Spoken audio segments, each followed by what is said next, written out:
Welcome to the Third Row Tesla podcast. My name's Safyan Farval, and today we have our Third Row crew and a special guest. So I'll go through and introduce our crew.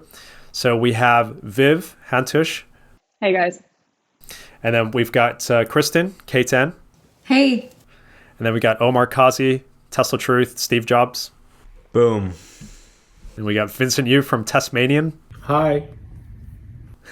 And then we got our special guest. So we got Elisabeth. Nuovo Realtà, is that how I pronounce your Twitter handle? Nuova realtà. It's Italian. And you know what it means. No, what does it mean?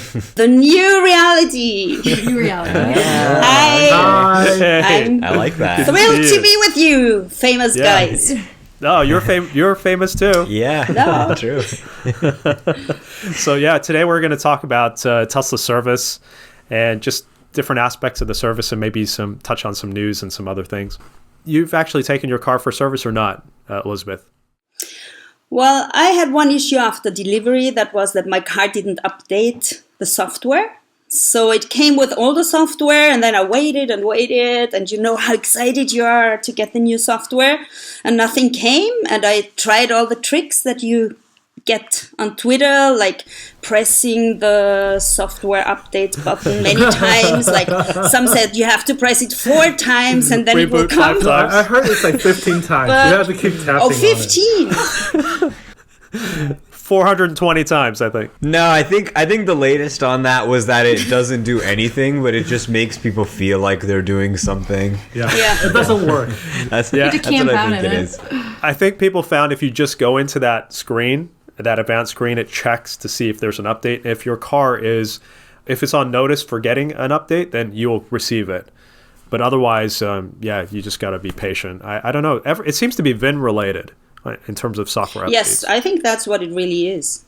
They go through those VINs and they assign you for the updates. Anyway, my experience was great, and I've only heard good things from the Viennese service center, so congratulations to the Viennese service center. They are really good. I mean, I went there, they were friendly, and he told me that at night the technician will sign me up for the updates, and since then it worked. So is there a service center nearby to you? Yes, I really can go there. So before I call them on the phone and then wait on the line and stuff, I rather go there and I talk to them personally. It's really just like 10 minutes from my house. Oh, wow. That's great. I don't know if they are happy, if people just come, if they have problems, but it usually works out. And among our Austrian community, we know who's the best guy to talk to because he's competent and he's also friendly and helpful. So there are those insider informations that you can get about the service centers. But it really went well. Awesome. Yeah, I think that's the thing is people forget, like, service centers, just like anywhere you go, they're run by people who have knowledge. And of course, everyone's trained with the Tesla training, but you know, it all depends on the people working there. So there is going to be a different experience depending on where you go.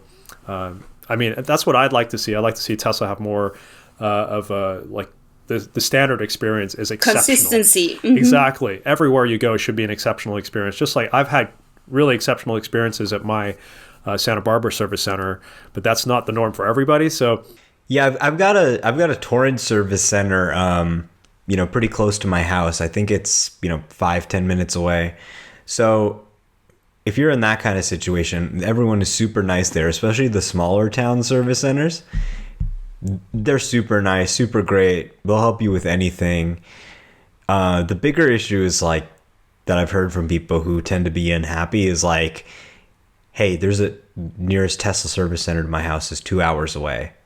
And it's kind of this, chicken and egg situation where Tesla is now deploying their first major fleet of vehicles, the Model 3 and now the Model Y. Whereas, Toyota, they've been servicing cars for, decades, or BMW. So yeah, this has been kind of, definitely a hot topic as the Model 3 is ramped, is how does Tesla start servicing cars at volume for the first time?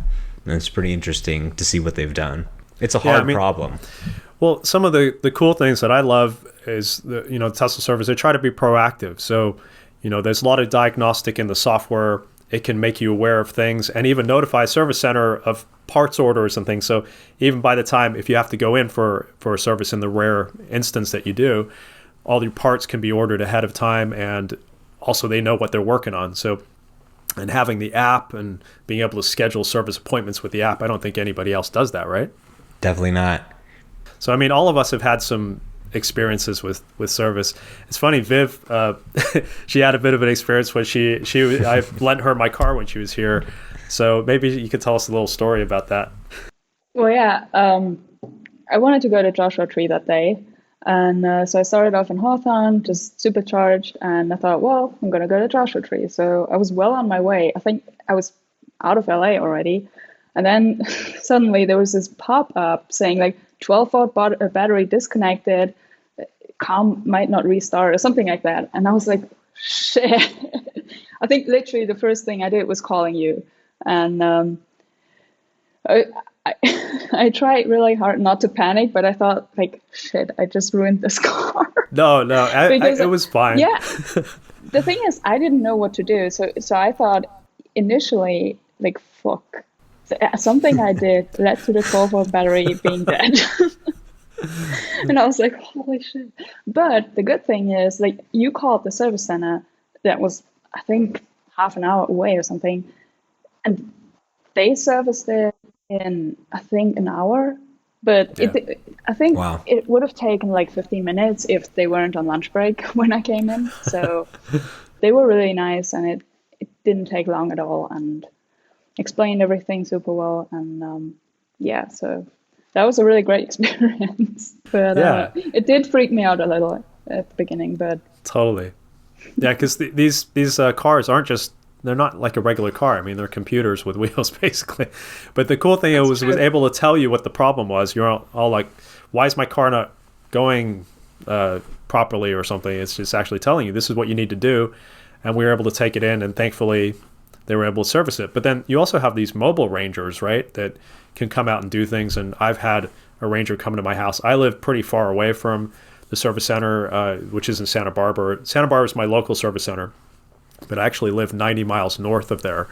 So one time my charger had stopped working, and the guy came out. They came out and serviced it. Like, they had just happened to be in the area, so they were able to get it done like same day. And I had the charger again, so I didn't have to worry about, how am I going to charge my car? That's awesome. But do you know where they rolled out those rangers? Or if they are planning to do this worldwide? I mean, do you know anything, Viv, if they are planning to do this in Germany too? Or is it just an American? I think thing, for now or- it's just in the US. But Actually, no. Like right now, they have the mobile service in Taiwan already. Wow. Oh, in Yeah. Taiwan too? Yeah, they have Wow, I didn't know that. one of the Model S in Taiwan, and they have few in China already. wow. Okay. Okay, that's cool. Okay.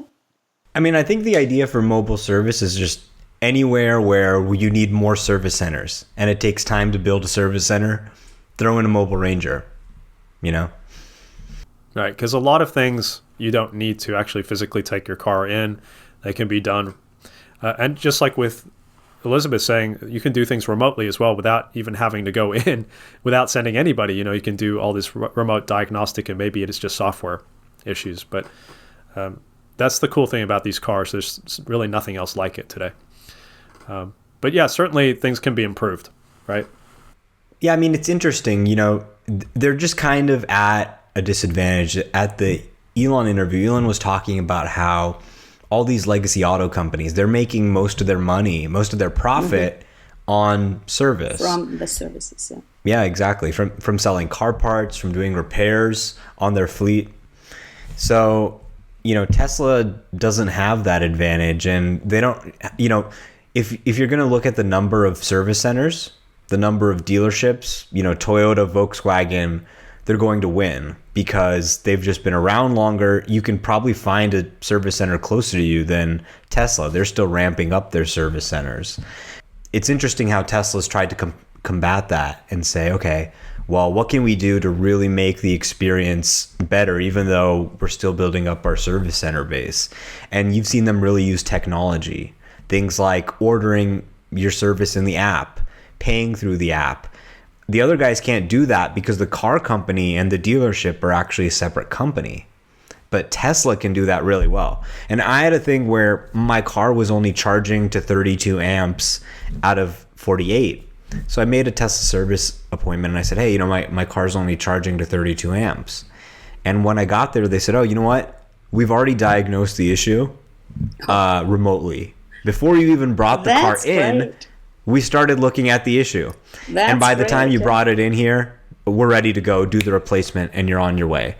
And you've heard other people talk about the car popping up a notification, hey, you need a new part. We went ahead and ordered it for you. So it'll be at the service center by the time you get there. So they can't necessarily compete on legacy, on footprint, on number of dealerships, but they're finding other ways to use technology and stuff to really push the bar forward in cool ways. Definitely. Yeah, and I remember reading something about there was a guy that had an accident. He was waiting to turn just on a busy road, and someone just hit into the back of him really hard, and actually his airbags deployed. Literally within 5 minutes, he got a call from Tesla going, are you okay? Do you need everything? Have you been given medical attention, all this sort of stuff? And, this is the thing. They get notifications, so they're connected back to the mothership where they can actually do something about it, and they care, right? So they have a system in place to be able to handle these for all these cars that are out there. And I don't think anybody else has anything like that standard feature that you get with your Model 3, right? It's pretty incredible. It's actually, my dad bought a BMW lately, and I'm not sure if it's that exact car, but he certainly talked about that this feature was an extra $2,000 or something, just to have that feature. Like the safety call, whatever feature. And I think that's insane. Like every phone can do that standard. And that's really what Tesla is all about. Like it's a computer on wheels. So why should we pay for software updates? Why should we pay for these kind of features when they're on our phones for free? So, and I think it should be the same for cars. Yeah.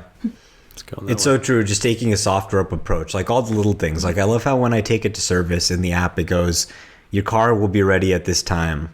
It's in service. It's ready for pickup. Just not having to pick up the phone and talk to someone at the dealership. I get a little notification, and I love the way they text you.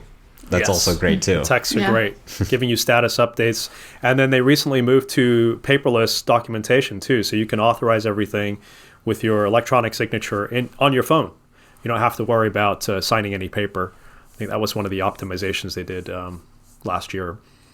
And it speeds I actually just up. got a new windshield and paid in the app with Apple Pay. Wow. Pretty cool. Just really get in and pick cool. up the car. Yeah, it's great. So just curious, Kristen, have you had to service your car at all? So I bought my car. It was a floor model in the service. What is it, like a showroom? And they had it shipped. It was shipped from San Francisco, and it received some damage on shipment. So they did have to service it right when it came in. And there was actually a small hairline fracture in the back window, so I had them keep it a little bit. So that's the service I had used with them in the center, and they gave me a loaner Tesla, which was really nice, an X, and then they gave me an S before. But I've called them out to my house because the windshield wiper, there's those fluid tubes that run on the windshield wiper arms themselves, and the left one of the front driver was not working. And so he came out and he did a diagnostic for it for free, and he just kind of, it was like mucky or something, and he fixed it, but he didn't charge me anything. And then he was really polite. He worked on it without me even having to go out and talk to him, just because he was texting me. And then he said, if there's any other problems, let me know. He checked. So he was texting you from the driveway. Yeah, it was super nice. Yeah, I made sure to give him a good review because he was very polite. Yeah. But that's the extent of what I've had to use. I mean, my car doesn't really need anything, so. I mean, that's the thing is, Woody Allen always says the best service is no service. So I think a lot of kind of the Tesla haters will say, oh, well, when your car breaks down, so-and-so, Toyota, they've got more dealerships. Well, it's because their cars break down more.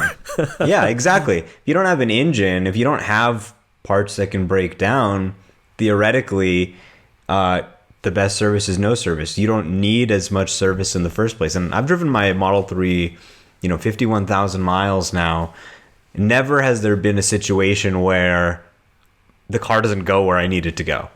I've never, and with my last car, like all kinds of things would happen. You drive it, BMW starts making strange noises or something where you're like, okay, I need to take this to a service center before I drive it more. But Tesla's very reliable, just not because it's a Tesla, but just because it's an electric vehicle. So true. A regular ICE combustion engine will need a lot more service, from the oil to the spark plugs. I mean, you can warp your engine head. There's so many things that can go wrong, and it's usually engine related. True. And then Tesla actually released, I think it was last year, they released a DIY list of maintenance things you could do. So you could change your cabin filter yourself, all those things. So you can actually proactively go and change your wiper washer fluid or whatever. So it's spelled out there how to do it, right? There's a lot of things that you can actually do yourself. So they're trying to just change the perception of like empowering owners as well. I think is great. Curious, Elisabeth, your car is relatively new. Do you have hardware 3 in it? Yes, I do. Okay. I always had the cones in my car. Oh, really? So that was how I found out. Hardware 3 or? Yes. Yeah. Yes. I got it last June 2019. Wow. Well, actually, it was an inventory, so it was built, I think, in February or April, but it does have, if the cones are really designed for hardware 3, I do have it. Yeah, definitely. Wow. So I'm not among those who have to wait. Yeah, one of the first. Do you also have the pedestrian alert speaker thing? Like it beeps if you're backing up? In Europe, I think we have so many things that don't really work yet because of those regulations. I have not found out about any speakers. Well, if you do hear some coconut clapping. I think if it was on there, you'd be able to hear it. So you probably don't hear it, which is good. I love, there's some things about my original Model 3 that I love. I love that there's no pedestrian speaker and the rainbow roof and all these kind of special things for the OGs. Like, I mean, I'll be fine when I get the pedestrian speaker, but it's so cool that this original one's just so quiet. And you can literally sneak up to people, which I guess is the problem. I was lucky because I think in July they started with the obligatory noise in Europe, and mine was delivered in June, so I don't have the obligatory noise because I hate it. Nice. Well, if they install it on my car, I'm just going to unplug it. I'll do it myself. That's what everyone was saying until Elon started talking about being able to do fart mode and other stuff out of that speaker too. Then everyone was like, "Can I get it retrofitted?" Yeah, I like the screaming out insults or whatever. People. That would be good. Yeah. So. Well, and there was the video of this one that said, "Get into the car." That was a little risky if people take it serious and really get into the car. That is funny. Aren't we supposed to get a horn that sounds like a goat pretty soon here? Yeah, you can make it sound like anything. He did I think that's supposed to come. I don't know what's going on. I guess they're working on Autopilot or something. Yeah, there's only so many people. Like he said in the in our story when we discussed it with him, it's like, what do you want them to work on? There's only so many things that Tesla can do at the same time, right? Yeah. Yeah, I'm sure it must have been painful to take engineers off that goat horn project and something else. Well, they got the fart app done, so yeah, that was priority. Important. Yeah. Stop working on FSD. You're gonna do the farts now. Yeah, but that's the thing. They got to have some fun, and for that sort of project, it's probably an intern or something. Yeah, definitely. Gotta love what do those you do interns. for Tesla?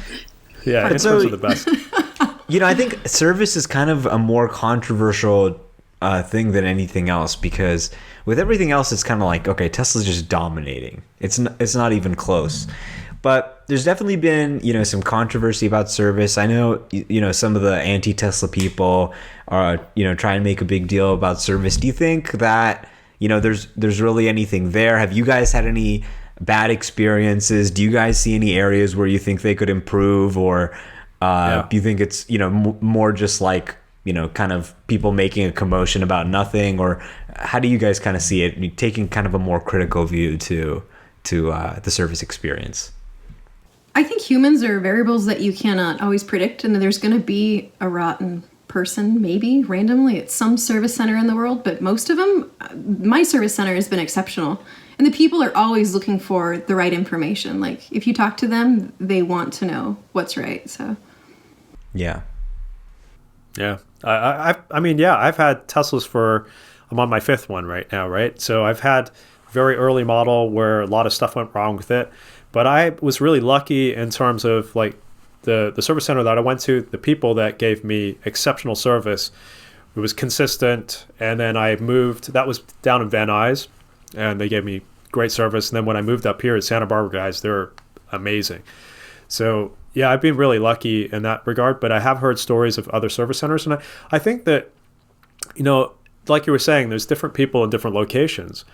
But if they have a way to standardize like certain types of things, like there should be having to deal with a certain situation. Like let's say your car has a certain issue. They should have a standard response to that. So maybe they do, and I'm just not aware of it. But it would just help, I think, people that don't. There's some people that maybe don't have an exceptionally great experience. So that's all. Especially if they're scaling up, they're training, they're bringing on new people. Need to normalize it, right? So everybody has a great experience. Yeah, I think like the service centers itself, it depends on the how many people having Tesla in that area. Like in my area in Costa Mesa, that is one of the most busiest service center in US. So like I've been there like few times, like every time it's like 300 cars outside of the service center. But one good thing is like I received an email this morning and we have an article about this. They kind of allocate Costa Mesa right now only service model S and X. And then Santa Ana service center will only do model 3. So it's more like a specialization in different area, only doing specific model type of the vehicle, which is, I think, will help a little bit in the long run. Yeah, I think that makes a lot of sense. Simplify, more space for parts for just that vehicle type, give the S and X owners a more premium experience. It definitely like a really interesting move. I wonder if we're going to see more of that, or that's just because California is so crowded. But it definitely seems like they're putting a lot of effort and thought into like figuring out how to improve this. That's actually the way how it's structured in Vienna. I think from the beginning, really? We always had the S and X center, and then when the Model 3 came, they had their own center. Oh, yeah, that's good. And it's, I mean, this is not so busy. We're not so many, and there are not so many Teslas, unfortunately, in Vienna, but it's always been that way. That seems so clean. I like that. Once we get the Giga Berlin up and running, then it's really time for a party in Europe. Well, with the Model Ys, yes. Yeah, Europe actually is starting to really get into SUVs, but the problem is gas is so expensive, right? And a lot of these SUVs actually have an extra polluter tax in France and some European countries. So people are starting to prefer SUVs, but they can't buy them. And now here's a zero emissions SUV that's made in Europe. Could be pretty compelling. That's a good point. Yeah, I think it's just so amazing. We're 6 people here, I think 5 owners, and we all have good experiences with the service centers. So I really think the Fuddsters, what they are doing is like putting a magnifying glass on those single incidents. And I think there probably were more incidents with parts that were not produced fast enough. So those service centers didn't get the parts because they had to ramp the production of the cars to sell them. So they were not, I guess they just didn't have the capacity to produce extra parts for service centers. But other than that, I think it's really magnified single cases. Yeah. I think it's also it's a two-way street too. Like some people get upset with the people that are trying to help them, with the service guys, and they're human beings, right? So I've seen it in front of me with some other people, and they come to me to help, and I try to be the bridge to keep everything neutral. But if they get upset, then the service guys are going to be less inclined to try to go above and beyond and resolve the issues for some customers if they're getting yelled at or telling them that they're going to try and get them fired and things like that. I've heard all sorts of stories like this. And And maybe that works for traditional service centers with dealerships, but the trouble is that it's very different with Tesla. You're dealing with the company directly. Tesla makes the vehicles and service them themselves. So they want to try to create a good experience for everybody, but they're still, they're people. They're not service, and having this like the dealership experience isn't going to be the same thing. They're just still learning, right? So it's just it's painful for me to see, because I see some really good people and then they get yelled at, and it's not really their fault, but Tesla's just growing so fast. They're doing so many things, producing the vehicles and servicing them at the same time. But also customers are just awful. In Yeah. general. There are some difficult Like customers. each time I'm at the Apple store, you see people yelling at employees and just like being so upset over some minor issue. I think it's just people being awful. But generally, I think Tesla customers are pretty understanding, and Yes. we're all in the same situation. We're trying to do good things, and we love the product. So we want Tesla to succeed. So it's like, how can we help them? That's kind of why we're doing this. It's like, how can we make Tesla even better? And one thing I wanted to mention, a little bit of a sad story, but my Model S got rear-ended recently. Oh no. So I'll be making a video about that on the freeway. Yeah. Which one, Just, the S or some the X? girl. The S. The Yeah, the white? S. Both my cars are white, so I have a 3 and an S. But yeah, it's just some girl was texting, looked like it, and hit in the back. But the reason I mentioned this, a couple different reasons. First of all, I got the Sentry video, so it shows everything. The person's at fault completely. Their insurance company cannot contest it, because I uploaded everything. Now, something new, I didn't know they did this, is through the repair process, I'm getting daily emails now, like the status of the work, and then when my parts were ordered, when they're expected to come in, and they did come in, and then it's way better awesome. than I've heard it in the past. And I have had a damage in the past, nothing like this with this car, but like a few years ago, and it was it was never as good experience like this notification stuff. So yeah, I'm really excited about it, and I'm sure it'll be just like servicing your car. You get a notification what's happening through the process or what they're working on, and then when it's done. So yeah, I'm obviously I'm not happy about my car being damaged, but I'm happy about this process. It's been pretty painless, and I have Tesla insurance, and they already sent me the check for the repair. Wow. So I'm already all squared away. It was like super fast response from them. Really, really incredible. Imagine if she had been on Autopilot. That probably wouldn't have happened. Yeah, Autopilot would have saved it Exactly. for sure. Hey, sorry, what were you going to say, Kristen? That's what I was saying. I'm like, if she was in a Tesla, it never would have happened. Definitely. You would have got the beep, beep, beep, or something, and the car would have slowed down for you. That accident that just happened where the tree fell and both Teslas coming Yeah, from I saw different that on directions, sensed it? Vincent's blog. Yeah, on Tasmania. Yeah. Yeah, that was cool. What are the chances that's kind of like God intervening, where both of the cars that are about to be hit by this tree are Model The X same with tree. Autopilot? Wait, were they supercharging or something? I didn't read the article. I No, just saw it the wasn't headline. supercharging. They were just driving Really? They down were the just road. driving. Wow. Did they It's know each so other? fluky. No, it was just do a now. Well, coincidence. I'm sure. Yeah, now they have this. Staged. Luckily, now they know each other. Some Tesla Q guys sawing down the tree on the side of the road. Look, here it comes. Yeah, literally. They sound Two like of Wile E. Coyote. That's hilarious. But yeah, I think that is exactly the right way to say it. Is there were some growing pains, but it's great to see how they're really, trying to improve. Every time you go in, it's like, oh, they did something a little better. Okay, now I can pay for my thing in the app. They are making these little improvements. Well, and the process that Sophia describes, that's really awesome. I think that's the future, because it also keeps the contact to the customer. The customer feels taken care of.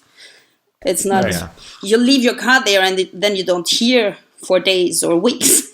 It's really great. not good. That And sounds great. The cool thing is I can make sure I schedule the car to take it in when all the parts arrive now. So it's not like it's just sitting there waiting for parts, which I think in the early days that would happen. And people were without their cars for months. And, I can still drive it. So, it's not catastrophic damage.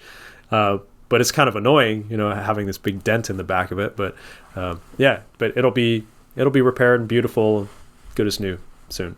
So Well, that's another good reason to use the Tesla insurance. Like you don't have to go through the third party insurance. Like I've been in an accident like maybe 10 years ago. You have to prove like pictures, stuff, and to the like farmers AAA insurance or whatever.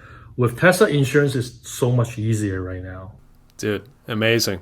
Yeah, that's the thing is Tesla can control the experience because just like they're selling you the vehicle, they're providing the service. It's the same company for everything, and then you get the Tesla insurance.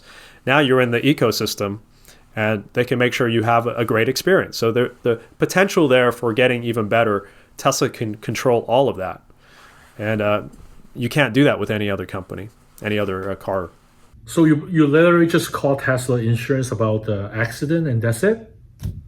Yeah, I called him, and then we were doing email exchange, and I sent him all the, I used, I think it was like Dropbox or Google Drive because the video files are pretty large.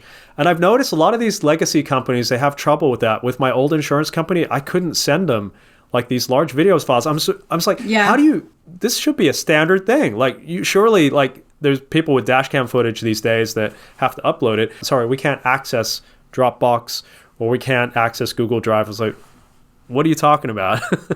So it was super easy. I just sent, I think it was actually even iCloud links, and she was able to download everything. Super easy.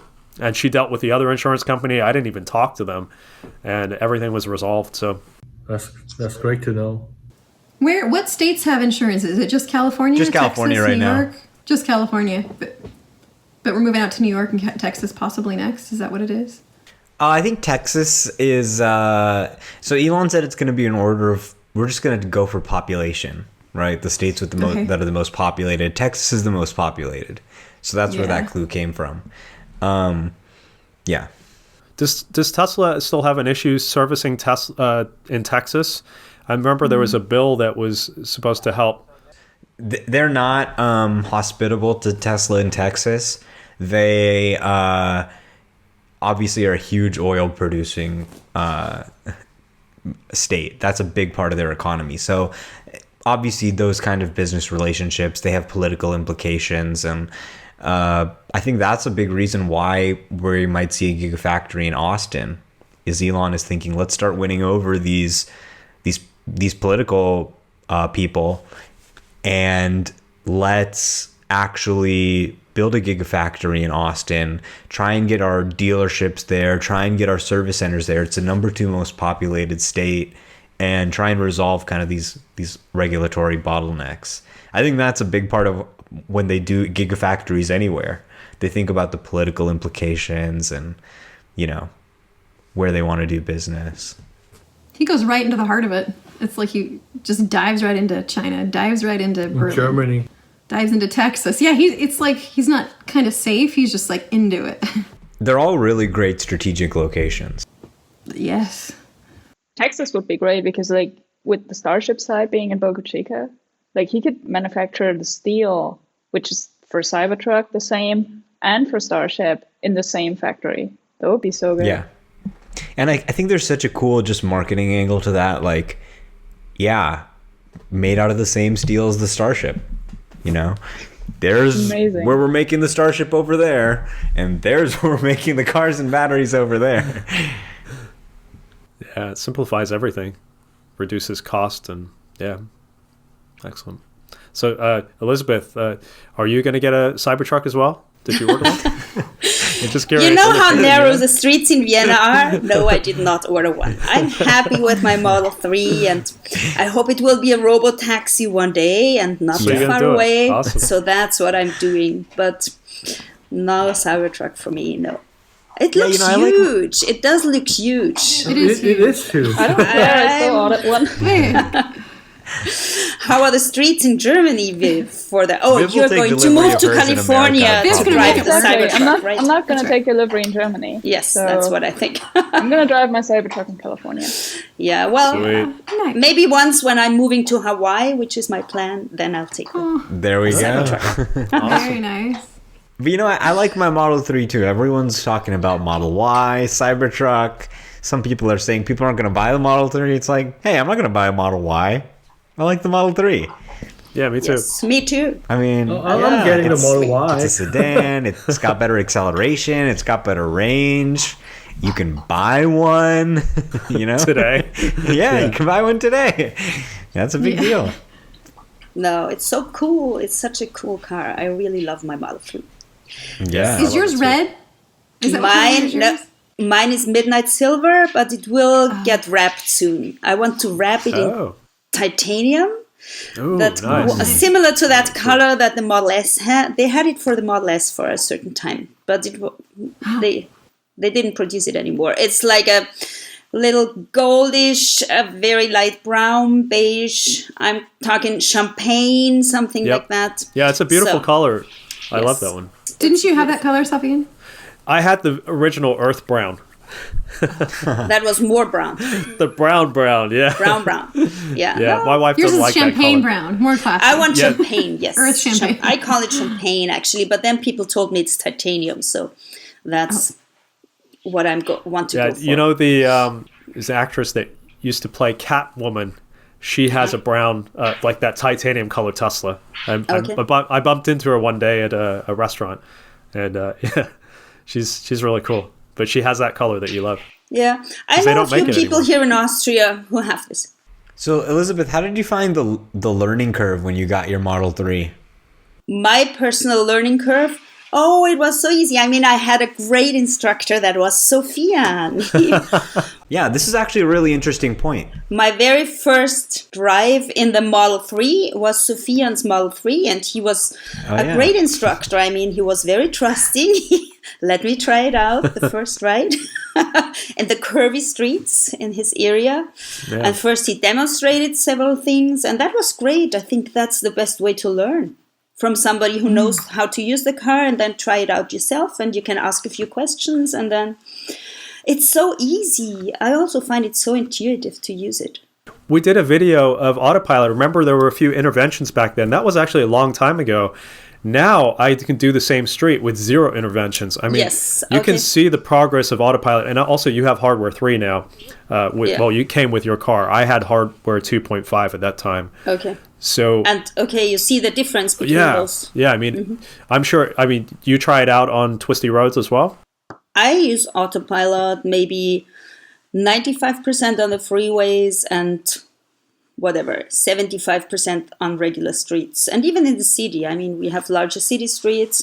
It's just you have to disengage every time when there's a traffic light, because we don't have traffic light recognition yet. Yeah, none of us do. So- Yeah, I mean, it'll tell you with hardware 3. It shows you the lights if you have the latest software with the what is it called, the preview, FSD preview or something. Okay. But it won't actually stop for you. We Yeah, don't. Yeah. but that's just the software thing. That they can turn it on when it's ready.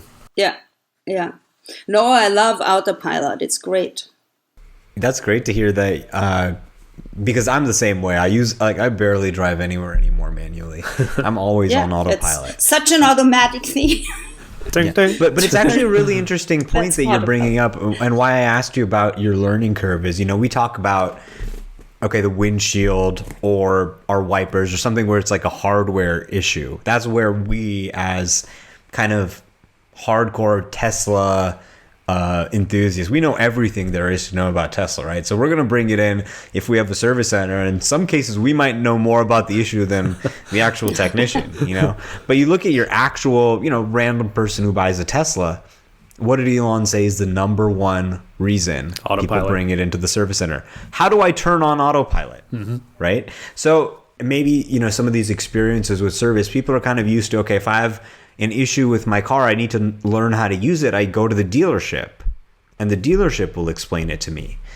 And this is where, Tesla doesn't have as many service centers. They don't want to be overloaded. They don't want too many appointments, where this kind of habit is maybe something that could tackle in a more innovative way. I think Twitter has actually become like a service hub, right? Yes. Because what's the number one thing people do is they just ask other owners on Twitter, right? And it's amazing how much of the support of the product is actually just community based, right? Where they're not necessarily going to the service center a lot of these huge reasons why they're going to the service centers are not, even an issue with the car or something that's wrong, but just learning how to use the car. Exactly. And that was one of the things I really wanted to see changed in the referral program. It's not just have it at the sales end. You could actually have it in the service part as well. So maybe we could get these Tesla miles that we were talking about. Well, we trademarked that name, right? When we're actually helping, or you could take a service ticket. We could be the first in the queue. I mean, use Twitter, whatever, and then we could help with these things that don't require like mechanical work on the car. It could be a simple thing. I mean, some of the mechanical things you can do yourself, right? Like the DIY. But yeah, I mean, we could be the first line of support for customers, especially the people that you refer, because that's something that seems like it would be fair. You're helping you already have a relationship with those people anyway that you referred. So why not help them be their first line of support? Well, I think another group that's really helpful are the owner clubs or other clubs. I think there's so many meetup groups, and so we have a WhatsApp group among Viennese Model 3 owners. And then if I have a question, I just ask those guys. And that's also helpful. But Sofian will always be in my heart because he was my first one. Thank you. It's very sweet of you. Yeah. So yeah, that's really interesting how like a lot of this, support is coming from the community. And Twitter's kind of like this external thing. I wonder if in the future Tesla will actually, they try and own and operate all their own everything. So maybe, Twitter has talked about wanting to go more distributed. Maybe in the future, Tesla will be running some kind of Mastodon or distributed service of their own for Tesla owners. And maybe they could actually integrate that deeper into the car or the app or something, who knows, just kind of bringing that community service experience like closer into the fold. Because a lot of these people who are hardcore Tesla fans, they know a lot of stuff. Like they could be, they'll look at, they can tell you exactly what's going on. They've seen everything. Totally. That's interesting. That's a good idea. Though I'm honestly wondering why Tesla isn't more active on Twitter. Like they're so active. Like Chinese Tesla is so active. I don't know why the English Tesla account is. He's on vacation. Yeah, something happened. It's not as. I don't know why. Like they used to, like even before they hired this the sheep guy from the museum, right? Absolutely, yeah, exactly. But even before they hired him, there was like so much more tweets, and I don't know what happened. It's kind of a wasted opportunity, in my opinion. Yeah, I agree. I think I don't know. I think it was kind of, I don't know. I mean, it was a very serious, like tough time in the company last year. Yeah. And there were a lot of questions about the company, and I think the tone maybe something happened where they said, okay, we're switching up our PR strategy. We're going to do something a lot different. I'm not sure what the details exactly were of that, but they took a much different approach and let go of a lot of people who've been there for a while. And I'm not sure what exactly that new strategy is, but I think they decided like, hey, we don't need to be posting like these kind of like joke tweets or whatever. Like, but they don't have to post jokes. Like it would help if they would just post anything. Like they could post I don't know, informational stuff, whatever. Just a bit more and success stories. I think like Tesla right now is more like a mature company. When you look at the earnings report, everything is moving towards like a profitable companies. So I think they want to be like a grown-up company, like a real company right now. So they don't want to be like joke around or something like that with the Twitter accounts, which is good, But maybe they're a little bit careful about this more serious stuff, what they're allowed to post and what not. So many eyes are looking at them so critically. Yeah. I don't know. Legalities. It's almost like it's kind of just best to leave it to the community. The community can say whatever. They'll voice their opinion. Tesla doesn't need to necessarily, get into everything.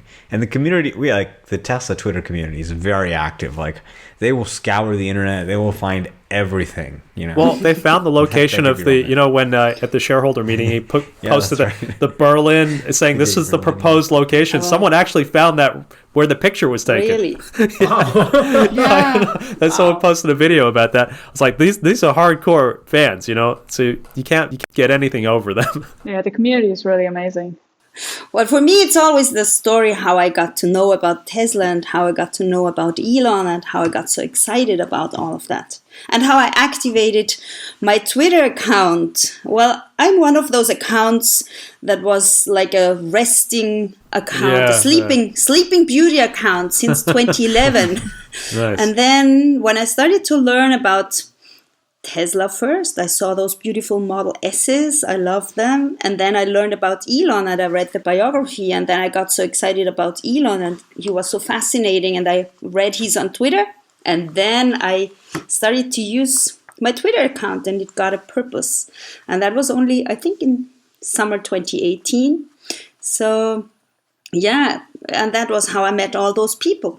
I remember when you were very active fighting a lot of FUD. There was so many things. I mean, just like all of us have been targeted by the Tesla Q guys. I mean, yeah, it targeted you as well. But I mean, you're being active right then, summer 2018. That was just before the Model 3 ramp. And I mean, it was really crazy back then. I remember there was so much FUD. Yeah, I spent whole days on Twitter. It was fun. It was really exciting and fun. Yeah, and it was then, fun times. you remember they wrote an article about me? That Oh, yeah. guy Yeah, I who remember that. wrote this That's article, crazy. and they pulled Yeah, up photos that guy. from me working with my therapy kids and stuff like that. He doubted that I was a real person and that I was a therapist because my English was too good. I think that's the Maybe guy now from the that psych he hears ward. me, he doesn't think that anymore. Yeah. But he said Yeah, the one she with the cannot phone, be an Austrian therapist. She must be a paid PR. Yeah, isn't it Like, funny how they don't think every anybody's one of a us. real person? You know, every one of us are the bolts or the pay shield or something like that, you know? Yeah. That's crazy. Right. Yeah, it's like, you know, I wonder if they really just don't understand that they have a product that makes people want to talk. Yes. It makes people happy. We love the product. right. It touches our hearts, Makes you people know? excited, and the whole story. I mean, for me, it's really the whole thing about the mission and about Elon's grand vision and about, that's the whole package that makes it so fascinating and that people get excited about. Yeah. And that Yeah, you're happy I mean- to find like-minded people. I think that's the Yes. nice thing about Yeah, Twitter that's or true. groups like this. All those owner meetings. I mean, it really is a big thing. Like, we're witnessing the system that powers our entire economy, right? Energy. I mean, this is the world, the geopolitical landscape, the business landscape. And yeah, finding other people in the Twitter community, talking about what's happening, and all the people who are trying to fight it. I mean, there's a lot of people who are really certain businesses are going to go away. Oil and gas companies are not going to have a good time. The legacy car companies. I mean, Volkswagen is owned by, you know, Lower Saxony or something like that, part of Germany. The Middle East, there's such huge implications. It's so interesting to follow, and the whole kind of pro-anti Tesla dynamic is so interesting. It's just kind of like the mystery of what's going on there, you know. And it almost makes it that much more dramatic. That, like, I mean, there's this great product, there's this great car, but then there's like these, you know, evil people trying to just like Crazy destroy enemies. it. Yeah, it's kind of like a movie or Yes. something. But that's Yeah, exactly, it does that's feel like like it a is. movie. The future and the past, or the good and the bad. I wonder if there'd be a movie someday. Like, I hope after so. This is all over. Yeah, definitely. Well, the shorts versus always Tesla hope to community. play the main roles. We could just play ourselves in the The movie. shorts would always go like, "I can't wait until the movie about this." When I'm, like, Yeah, rich or they whatever. always saw themselves They thought as it would be like a Big Short type movie situation. stars. Now the movie's like about how they went bankrupt. Big Short number 2. They'll complain about who plays them. You know, is there any other news like Model Y? That's nothing new. We kind of talked about that. What else? Gigafactory 3. Yeah, they're gonna deliver the Model 3 again already. So Oh, so they're starting deliveries again today, yeah. So yeah, because the coronavirus, it's subsided, right now right? they using the home deliver service. So that's smart. Which is like no direct contact in the deliver center, which is good. Very good. So Vincent, I know you like go to China a lot and have a lot of contacts there. Like, what's your sense for like what's going on right now, or like how long this disruption could last in terms of the whole effect on the Chinese economy, or how people are kind of feeling about it? Like, I don't know if you still remember about the SARS from 2003 or 4. SARS, yeah. SARS, yeah. right? So it takes like at least 4 to 5 months, I would say. So I think April or May, things will get better around that time. But like as of right now, they start to deliver the Model 3, the Made in China Model 3, and they start to make long-range Model 3 in Shanghai. So Oh yeah, that's huge. do you remember news. that? We didn't expect that to happen We have at all. that article, the long-range Model 3. From what I know, it's like a lot of people actually want to get the long range instead of the standard range. So, which is a good sign, Isn't it limited too? It's going to be a limited time. It's actually going to be the long-range rear-wheel drive, I think. Long Yeah, that's what I range think, rear-wheel and it's drive, only but it's for- not 100% confirmed yet. But I would say 90% will be the long range. Is that the longer wheelbase No, version, no, the or is that regular, something regular different? size. But Bloomberg has a really funny topics about they're making the most heaviest Model 3 in China. Like I was like, when do they start to sell the car by weight? Like it's a Yeah, long range. I read It's that. not the heaviest one. It's like, what kind of headline is that? Yeah. I mean, were they much heavier, or what was the basis for that story? I don't get it. I don't know. Were they just trying to be negative?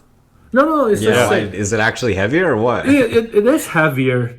I think they're using the CATL or the LG battery, so it's a little bit heavier than the one we have in US by kilogram. So that's why they say this is the most, making the heavier Model 3 instead of making the long range Model 3. I was like, it's a weird headline. Weird. That's it. That's all Heaviest. this week. I would have a nice topic for the end, because today, recently we read a tweet by a woman who complained that Tesla is too male dominated and that it's only. Oh, didn't you read that, Vincent? Yeah, I read Yes, it was a whole sermon about Yeah, yeah. how it's too Yeah, it's male about dominated bullshit. and that Tesla should make the headrest so we can rest our ponytails. Oh, so yeah. I created the hashtag no Oh, the ponytail. hashtag is But I think this is a great group today because we are 50% women here. That's true. Oh yeah, there we go. Viv and Kristen. So I think it's great. There's actually a lot of passionate women in the Tesla community, Yes, more a than lot any of other them. car community. Like, True. I think I see a lot of female content creators, a lot of women who are passionate about their Teslas for a lot of the same reason as men. So I think it's totally a misconception. Maybe, people kind of associate like fanboys, people who are super into it, or male, but that's not what I see in the community and on Twitter. You see men and women almost equally. It seems like they both get just as excited. Yeah, someone called us Absolutely. fangirls on Yeah. YouTube, so that was a step in the That's other direction. hilarious. Love those comments. Interesting, Mike. Yeah, go ahead. I didn't buy my car and consider whatsoever that any piece of it was male oriented in its design. That never crossed my mind once, so that's kind of strange. Yeah, it's kind of neutral. And my wife, she's she loves driving the Tesla. I mean, she's basically just taking the S, so that's her car now. But yeah, I mean, it was funny that we were gonna get her a 3, and then it was always like, which one are you gonna drive? And then I really love the 3, so with the performance version, I mean, it's just it's an amazing car, and you get track mode and all that sort of stuff. So she's extremely passionate about the S, and she drives them both, and she just loves it. She loves the S so much. So definitely.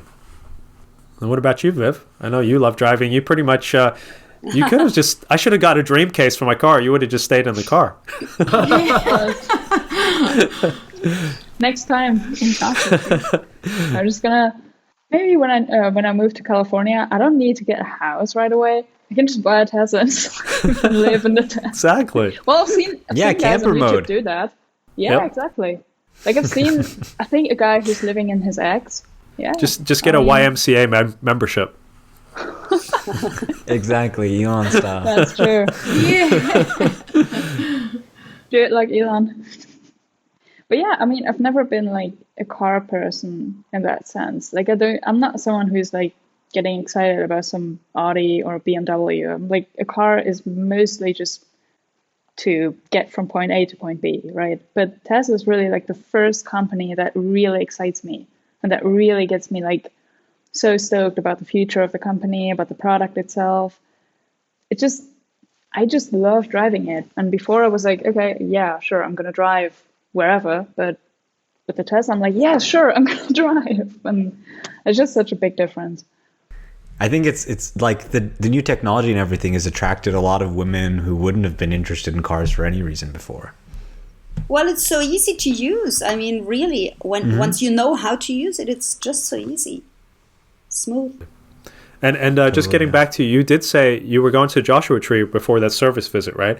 But then you did ended up going, right? You did go down there. Yeah.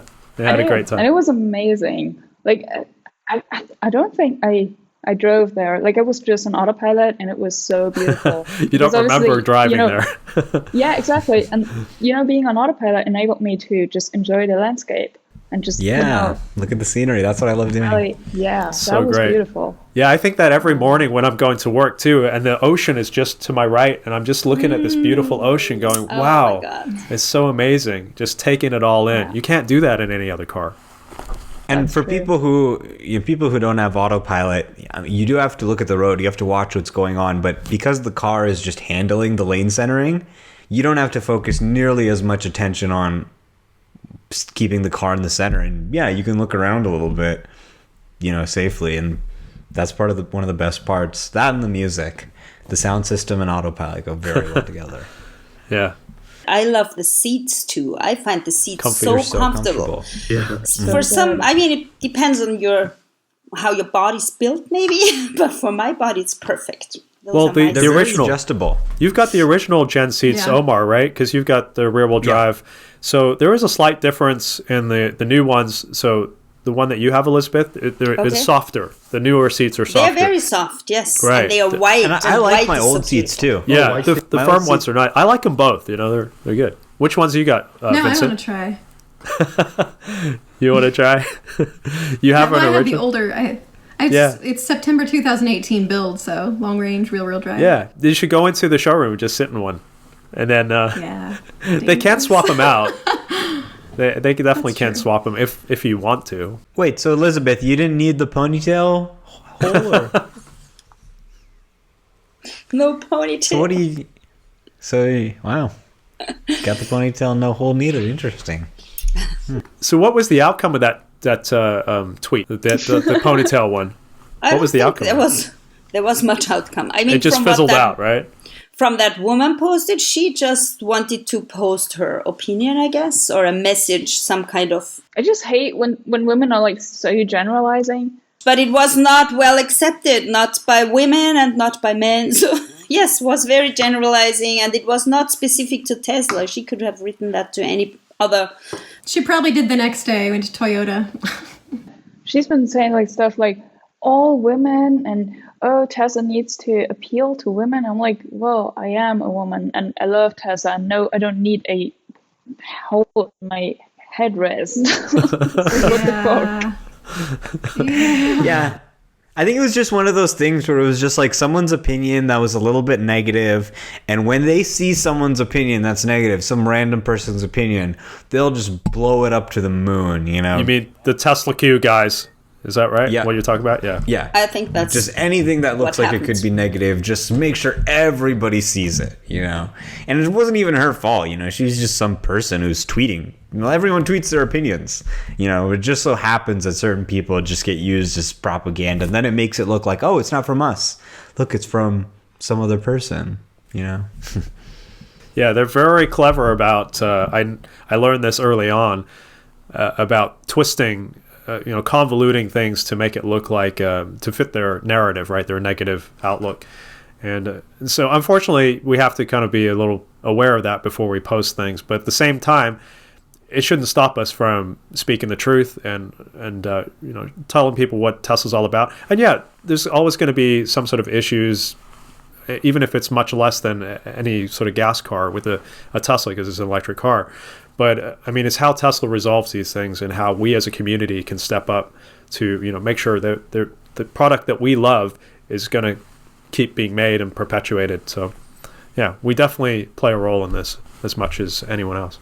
So my closing thoughts on service is, I think Tesla has a big task in front of them to scale up to every major market in the world and make sure there's service centers there and make sure people are well trained and make sure it's just a great experience. No matter where you are in the world, having a Tesla shop should be a great experience. And they have a big task in front of them, figuring out how to ramp that up and do it in a way that still lets them be profitable.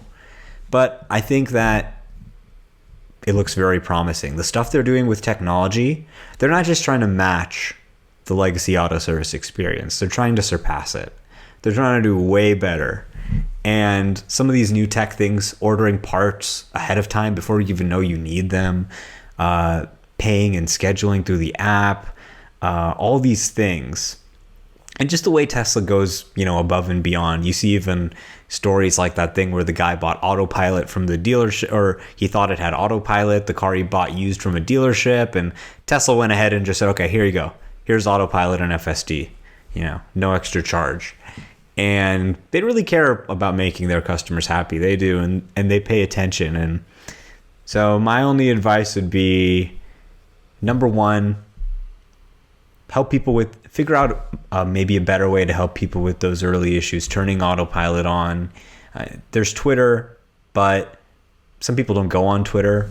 Maybe like incorporating that in, folding in that community stuff more into the fold could make people's experience better. Because when people get help from the community, that's when people really have a negative experience. It's like, I'm trying to figure out how to do this. I can't figure it out. I can't get a service appointment.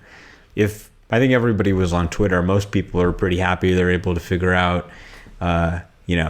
issues and stuff like that. So harness the community and harness technology, and I think the future looks good with that.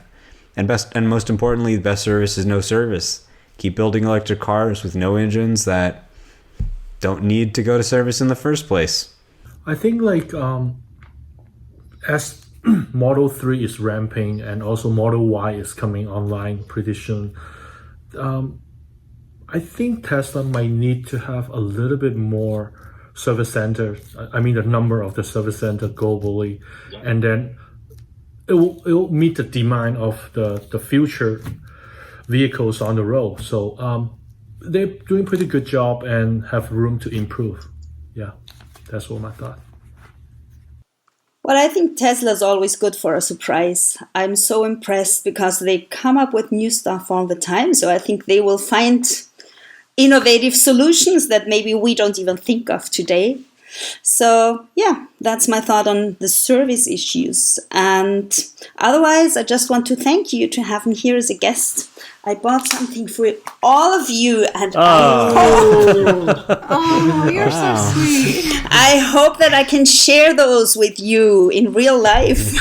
I'll be in California in the middle of July, so I'll probably meet a few of you who are around. So I'm looking forward to that. Well, yeah, it's great. I mean, we talked on so much on Twitter all the time for, I don't know, what, a year or more? Over a year. And, Oh, absolutely. It's good to, talk face to face on a video chat. It's kind of funny how the podcast gives an opportunity to do that. Face-to-face online is the first step, and then face-to-face real life is the second step.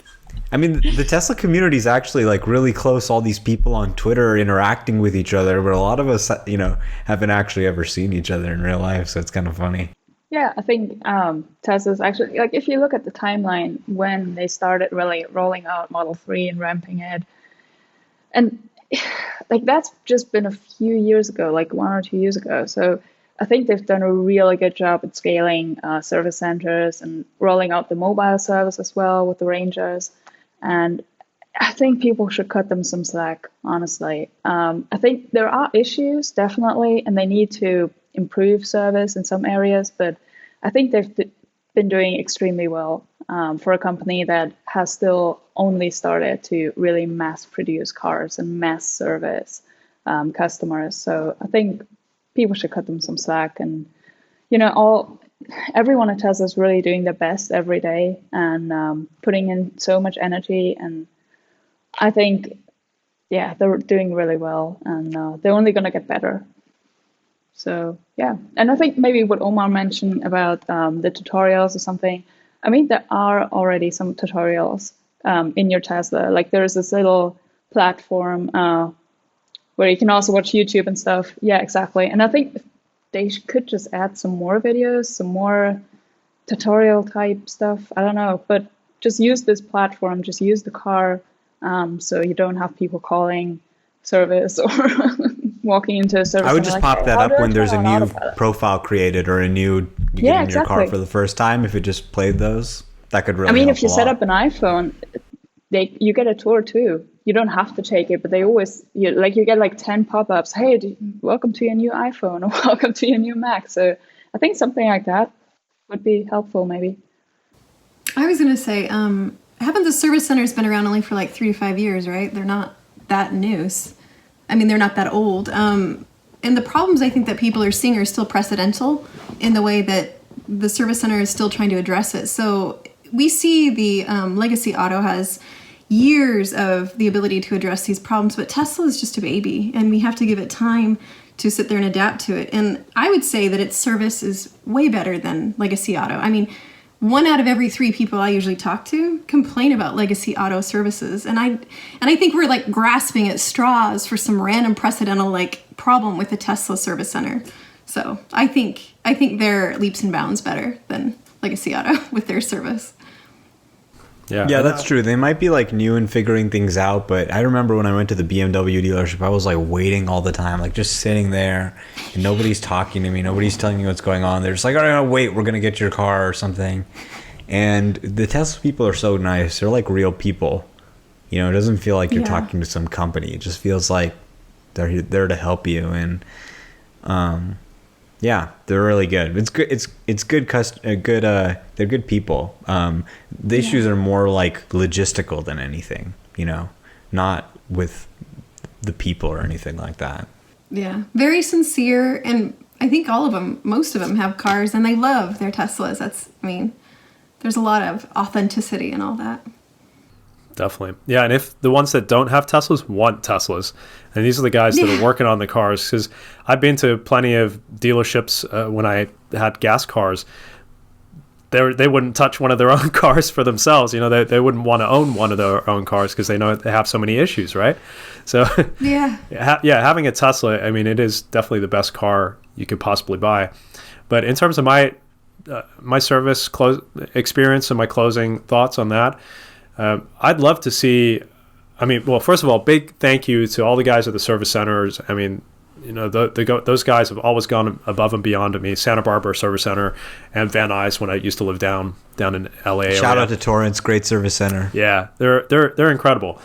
So what I'd love to see is for them to take their knowledge and share it across the board. So like everybody has that same experience, like the consistent experience with all that knowledge that's accessible at their fingertips. So every service center can have access to the same level of detail of issues when people coming in. It shouldn't be like if one issue is dealt with at one location, that shouldn't be a new issue for somebody in a different location. It should be like we know about that now. All of us should know about it, and we should do something. And I know they do have bulletins. I don't know how the bulletin internal system works, but it needs to be almost like instantaneous. It's like it's like this hive mind, right? Not everyone's just on their own. And I think they do meet occasionally, but I mean, they should be in constant communication with each other. So that's something I think that would definitely help more. Like, it's funny, you were mentioning, Omar, that you have 51,000. I think I've got 53,000. So we're both out of warranty now. And and that's great, because I'm not worried about it, because I mean, the time I take my car in, I just got the hardware 3 upgrade and in my A3, because I was one of the first to get the upgrade in my S, the retrofit. And so this was the Model 3 experience. It was a little bit different. I know they tried really hard to get me my car back the same day. It's still not there yet with the 30-minute turnaround, which Elon had mentioned a while back. But well, the problem is they have to test it and make sure it works after. Yeah, exactly. Everything. They have to test everything. Everything. And with mine, I think, they tested it. They put it back. Everything was working. But some of the little things they didn't put back exactly perfectly, which they were already resolved. Like the dash trim was sticking up a little bit because it hadn't been clipped down properly. And my glove box wouldn't open all the way because something was not put back right. But the thing is, I got my car back and I was super happy that I didn't have to figure out a rental to drive my 90 miles back home.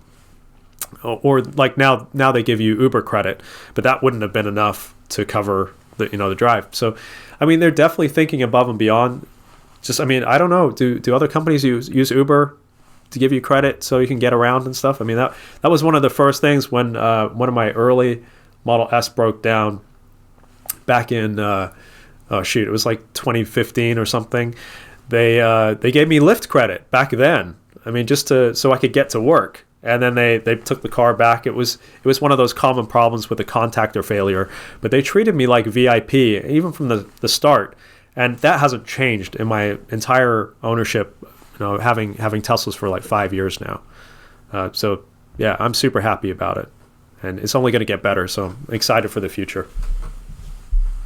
Yeah, I mean, service definitely doesn't give me any pause on buying a Tesla. Like, do I think, I really want to buy this Tesla, but is service going to be a problem? No, not at all. It's almost the other way around. I like the service experience better, all things considered, with the app and everything, than going back to those dealerships. Definitely. Awesome. All right, guys. Well, thank you so much, everyone, for joining, the crew and our special guest, Elisabeth. It's been such a pleasure having you. And we can't wait to have you back again. I'm sure you'll be back again soon. And to see you in person at the shareholder meeting, hopefully. Oh, yes, I hope so. That will be fun. Awesome. Let's see. Thank you.